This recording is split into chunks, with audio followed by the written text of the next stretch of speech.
What's going on, guys? So I have an interesting video for you today, and not one that's that unexpected, because I think I told you guys I was planning on doing this. So in front of you, well, you're looking at my cargo trailer. This is my little 7 by 10 foot cargo trailer. But on the front, you probably recall where we installed this really cool custom made battery tray up front. And I told you all that I was planning on putting a battery up front, and I was going to do it in a special way. So this is that special way. Hang tight, I'll be right back.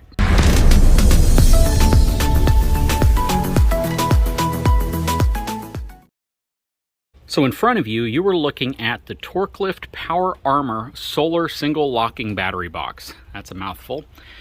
But essentially what this is, it's a battery box that's incredibly well constructed, that has a ZAMP 10 watt solar panel integrated at the top of it, that has a cool little solar port on the side to charge it, as well as a key lock to keep it secure. So this is a very cool invention, and it's designed for really this specific type of application, because now I have the ability to connect this next product right here, which is from Ultrafab, called the Phoenix 5500 front tongue jack. Now you may recall seeing this exact same jack on my channel a few years ago, actually. So this jack has actually been in storage, and I showcased this one as well as the 4000 series, which is that ultra fast 4,000 pound capacity tongue jack that we have on the front of our other cargo trailer, the 20-foot long cargo trailer. This one is actually a bit slower, but it's more powerful, and it has a remote, so you can actually remote operate this jack to raise it or lower it, as well as 2 memory settings and the ability for it to recall and go back to the hitch height, so you can get it connected to your truck much quicker. So that is very cool. That is very cool, and yeah, we're going to install all of this today. So the key here is that I want to replace this tongue jack right here with this one, and I want to add this to the top of this battery tray that we put in place. And I'll put a link to this in the description of the video. This was provided for review and evaluation by the folks over at Torklift, and this is also sold through my channel sponsor, etrailer.com, as is this. So I'll put links to all of this stuff in the description of the video. Now, the way you open this up after you've unlocked it is to simply slide the panel, lift it up, and you'll see how it has kind of this hinge right here where it comes out of. So now I have the panel off. I have all the mounting hardware, all the supplies inside of here, and it gives you several different ways to mount it. Instructions, and then it gives you this really cool, kind of like a rubberized felt base so the battery can set on it. Plus you have a place for all your cables and cords to come through. And this will also give me the ability to use the battery I plan on putting in here to power the lights and other things inside. Now, I'm not going to be installing a lithium-ion battery. I'm actually going to essentially recycle a battery that I've already used. Okay, so the first thing we're going to want to do is get the battery box and the battery installed before we do the tongue jack. Otherwise, I won't have any way to power the tongue jack, and I won't be able to raise and lower it whenever we're done to get this all in place. We're going to put a jack stand underneath the front here to lift the weight off of this one before we take this one out and put the new one in. But the first thing we want to get started with is getting this thing installed, and it's going to be pretty simple. So here's my hardware. Here's the part that's going under the battery. Okay, yeah, there's some mounting brackets inside of here. I think it's just some small angle iron brackets,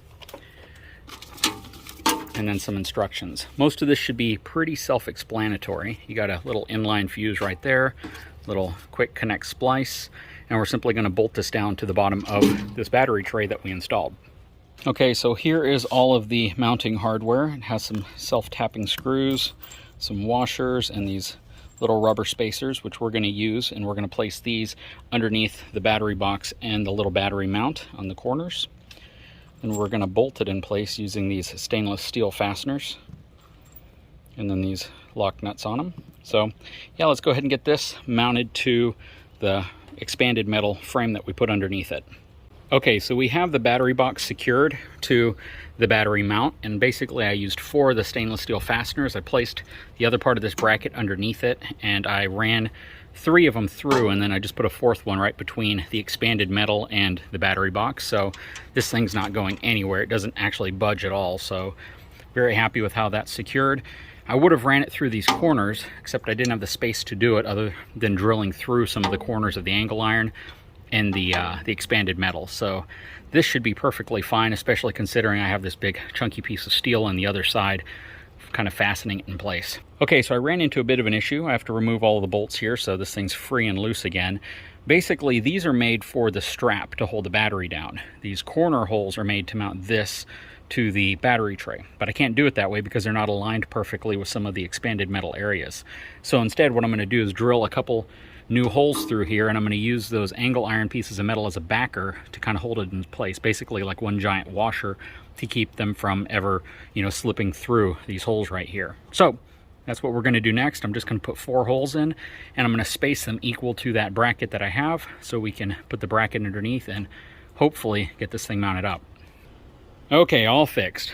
Got my 4 mounting locations. I have the angle iron back here. I simply used some big thick sheets of square metal that I had underneath here to hold it because that angle iron didn't fit between the A-frame.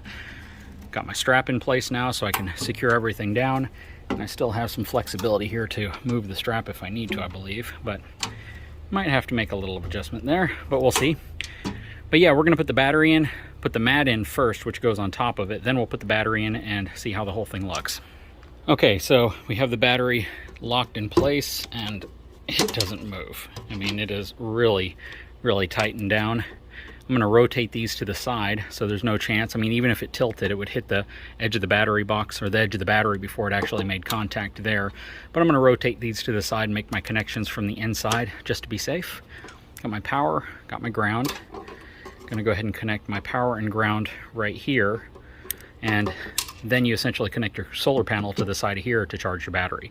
Now, a lot of folks are going to ask, am I going to use a solar charge controller? I don't think I need one for this specific setup because I'm not really at risk at overcharging the battery with only 10 watts of charging power going to it.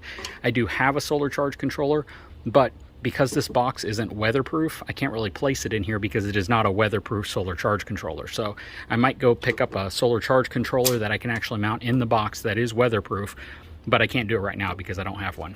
But yeah, I just need to make my connections here and then I'll be done with this half of the setup.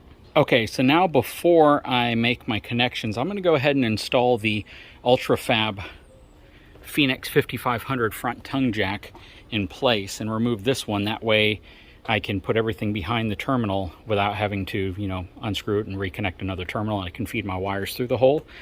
But yeah, we're going to go ahead and remove the front tongue jack and throw that thing in place.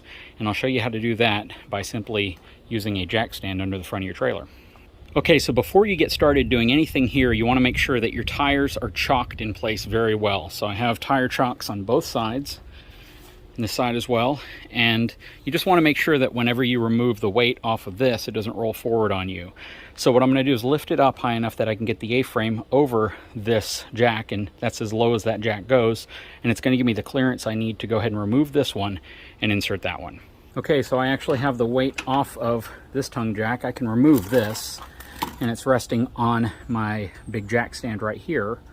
So now I just need to unbolt the 3 bolts that hold this jack onto the A-frame. But before I do that, I need to pull this out. This will drop right out whenever I do it. I have to lift it up a little bit more, but once I remove it from here, it'll actually slide out off of this and we'll be good to go. And I do need to remove the foot off of that one before I slide this into place. So got to take this one off, and we're just going to put the other one on.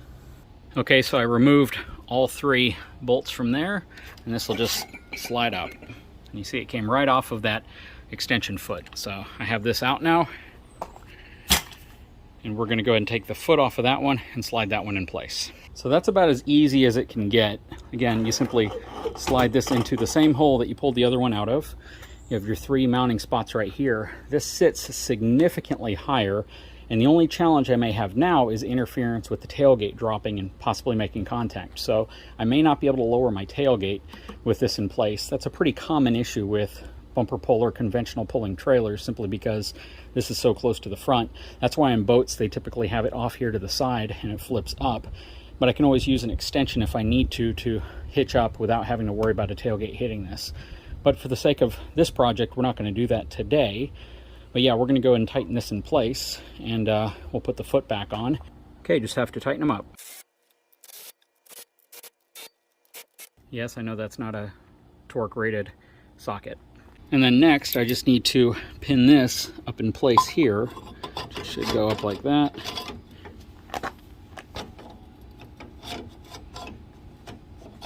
One of those perfect opportunities for a tripod.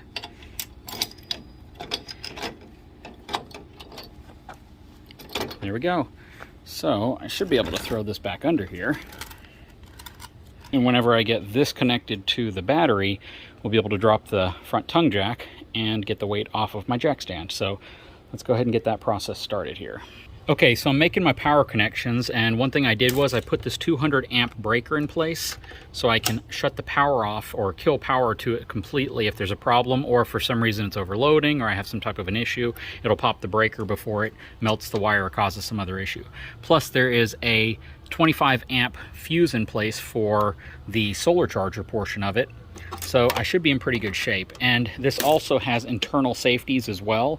They actually say don't use a breaker when installing this. This should be used without one because it has an internal breaker, so it should shut off on its own if there's ever a problem. So I think I'm protected in terms of making sure that if there's an emergency or a bad situation, I have some means of disconnecting power quickly if I need it. So at this point, I'm just going to connect my main power wire going to my breaker right here, and then I will make my ground connection and my power connection. I just need to add a splice to the end of my ground connection real quick. Okay, so we are set. I have my power, my ground. I have my power routed through to a 200 amp breaker. It also has an internal breaker. I have my ground routed directly to the jack. I also have my power and ground coming from my solar panel going to ground and power. So yeah, we're in really good shape at this point. I just need to cover everything up, make sure it's kind of protected a little bit, zip tie everything in place, and then we'll be able to throw the top back on this and see how it looks. Okay, so we are pretty much done. The only thing I need to do before I throw the solar panel top back on and connect the solar charger is to make sure everything works. So I have the breaker disconnected right now. When I turn it on, I now have power to it. One way to test it is to turn the little LED light on up front. I have the ability to raise and lower the jack now, so let me go ahead and extend the jack. So I can go ahead and lift it off of the jack stand. There we go. So now I can remove my jack stand, lower it back down a little bit.